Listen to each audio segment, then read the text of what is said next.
നെന്മാറ വല്ലങ്ങി വേലയും 13 വർഷമായി തൃശ്ശൂരിൽ പാറമേക്കാവിൻ്റെയും തിരുവമ്പാടിയുടെയും ഒക്കെ ലൈസൻസ് എടുത്ത് നടത്തുന്ന മണി ഫയർ വർക്സ് ആണ് ഈ സതീശൻ ഉടമസ്ഥതയിലുള്ള സ്ഥാപനം. ആ സതീശനും ഈ അപകടത്തിൽ പരിക്കേറ്റിരുന്നു. അതായത് ഈ പണി നടക്കുന്ന സമയത്ത് സ്ഥലത്ത് സതീശനും ഉണ്ടായിരുന്നു എന്നുള്ളതാണ്. ജെയ്സൺ ചമവളപ്പിലുണ്ട് നമുക്കൊപ്പം. ജെയ്സൺ ചമവളപ്പിൽ, നിലവിൽ ലഭിക്കുന്ന വിവരമനുസരിച്ച് സുരക്ഷാ വീഴ്ചകളൊന്നും തന്നെയില്ല. ലൈസൻസി കൃത്യമായി തന്നെ തൃശ്ശൂർ പൂരം നടത്തി പരിചയസമ്പന്നനായ സതീശനാണ്. സതീശൻ മറ്റൊരു യൂട്യൂബ് ചാനലിൽ കൊടുത്ത പ്രതികരണമാണ് നമ്മളിപ്പോൾ പ്രേക്ഷകരെ കാണിച്ചത്. ഒരുപക്ഷെ ജെയ്സൺ ചമവളപ്പിലും സതീശനെ കുറിച്ച് അറിയാമായിരിക്കും. നാട്ടുകാരുടെയൊക്കെ വളരെ വൈകാരികമായ പ്രതികരണവും നമ്മൾ കേട്ടു. സതീശനും പൊള്ളലേറ്റിപ്പോൾ ചികിത്സയിലാണെന്നാണ് മനസ്സിലാക്കുന്നത്. പരിചയസമ്പത്തുണ്ടായിരുന്ന സതീശൻ്റെ നിർമ്മാണശാലയിലാണ് ഈ അപകടമുണ്ടായത്.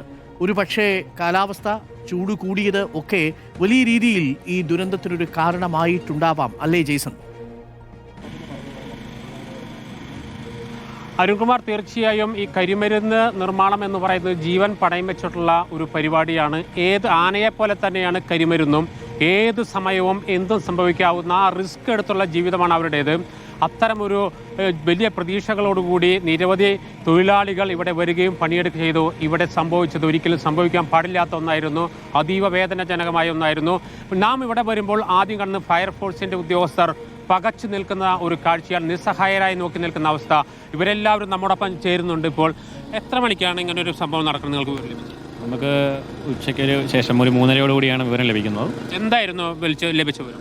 പടക്ക നിർമ്മാണശാലയിൽ സ്ഫോടനം ഉണ്ടായി എന്നുള്ള രീതിയിൽ തന്നെയാണ് വിവരം ലഭിച്ചത്. തുടർന്ന് നമ്മൾ തൃശ്ശൂർ, പുതുക്കാട്, കുന്നംകുളം, ഗുരുവായൂർ, വടക്കാഞ്ചേരി യൂണിറ്റാണ് ഇവിടെ ആദ്യം എത്തിയത്. സ്റ്റേഷൻ ഓഫീസ് നിരീക്ഷണം. ഇവിടുത്തെ വന്നപ്പോൾ ഇവിടുത്തെ സിറ്റുവേഷൻ എന്തായിരുന്നു നിങ്ങൾ ആദ്യം കണ്ടത്? ആദ്യ സിറ്റുവേഷൻ എന്ന് പറയുന്നത് ഉഗ്ര ശബ്ദത്തിൽ ഒരു സ്ഫോടനം തന്നെയായിരുന്നു. നമുക്ക് അടുത്തോട്ട് അടുക്കാൻ പറ്റില്ല, കാരണം ഒരു ഡിസ്റ്റൻസ് കീപ്പ് ചെയ്ത് മാത്രമേ നമുക്ക് ഫയർ ഫൈറ്റിംഗ് ചെയ്യാൻ പറ്റത്തുള്ളൂ. അപ്പോൾ അത് വന്നപ്പോൾ ഉഗ്ര ശബ്ദത്തിൽ ഓടുകൂടിയുള്ള പൊട്ടിത്തെറികളാണ് കണ്ടത്. അതിനുശേഷം നമ്മൾ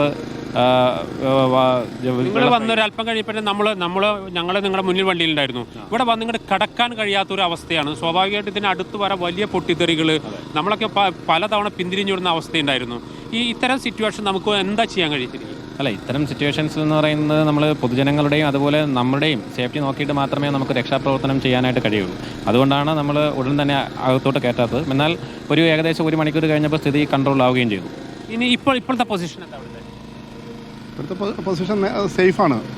ഇപ്പം ഈ മുഴുവനായിട്ട് കെട്ട്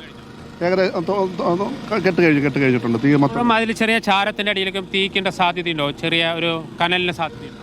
ഇല്ല, അതിന് അങ്ങനെയുള്ള സാധ്യതകളൊന്നുമില്ല. കാരണം അത് നമ്മൾ ശക്തമായി നമ്മൾ നിരീക്ഷണം നടത്തിയിരുന്നു. യാതൊരു കുഴപ്പമില്ല. ഇപ്പോഴത്തെ കണ്ടീഷൻ. ഇനിയിപ്പോൾ ബോഡിയുടെ പാർട്സോ അങ്ങനെ എന്തെങ്കിലും കണ്ടെത്താനുള്ള സാധ്യതയുണ്ടോ ഇനി അവിടെ ഇപ്പോൾ നിലവിൽ? അത് സാധ്യത ഉണ്ടാവും. കാരണം നാളെ നല്ല രീതിയിൽ, കാരണം രാത്രിയായി, നമ്മുടെ സെർച്ചിങ് നമ്മൾ പരമാവധി നമ്മൾ സെർച്ച് ചെയ്തു. നാളത്തെ സെർച്ചിങ്ങിൽ വീണ്ടും രാവിലെ 6:30 സെർച്ചിങ് തുടരുന്നതാണ്. നമ്മുടെ ഒരു ക്രൂവിനെ ഇവിടെ നമ്മൾ സജ്ജമാക്കി നിർത്തിയിട്ടുണ്ട്. 24/7 അവേഴ്സ് അവരുടെ സേവനം ഉണ്ടായിരിക്കും.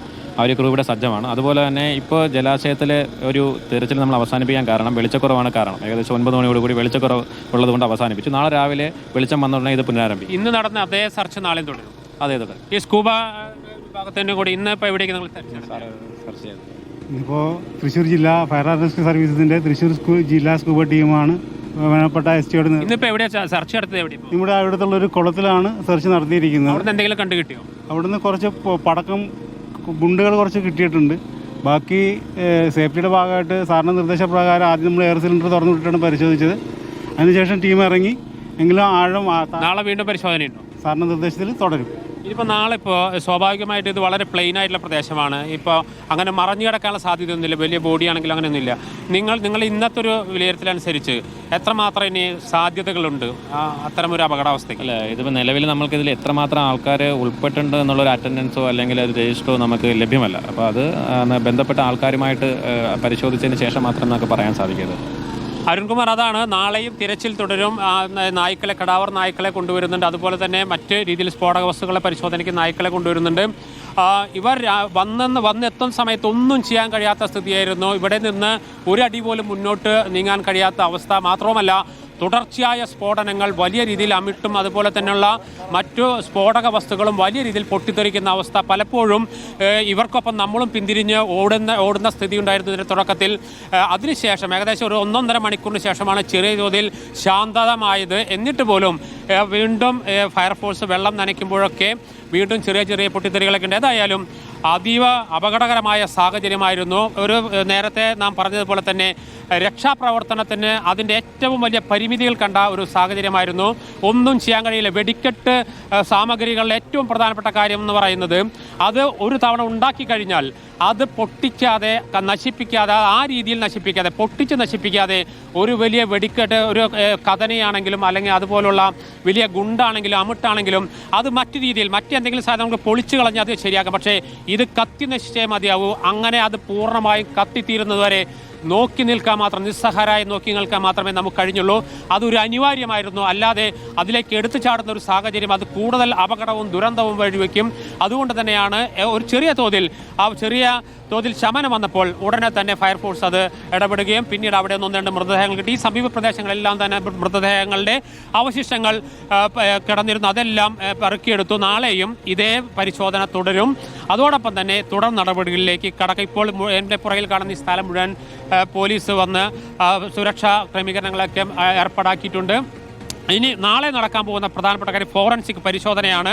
എത്രമാത്രം വെടിമരുന്ന് ഇവിടെ ഉപയോഗിച്ചിട്ടുണ്ട്, ഏതെല്ലാം അപകടകരമായ വെടിമരുന്നുകൾ ഉപയോഗിച്ചിട്ടുണ്ട് എന്നടക്കമുള്ള വിശദമായ പരിശോധന ഉണ്ടാകും. ഇപ്പോൾ FIR ഇട്ടിട്ടുണ്ട്. FIR-ൽ പ്രത്യേകമായ വകുപ്പുകൾ ഒന്നും തന്നെ ചേർത്തിട്ടില്ല. പ്രാഥമികമായ ഒരു FIR ആണ്. വിശദമായ പരിശോധന അടിസ്ഥാനത്തിൽ മാത്രമേ ആ FIR-ൽ കൂടുതൽ വകുപ്പുകൾ ചേർക്കൂ. അരുൺകുമാർ.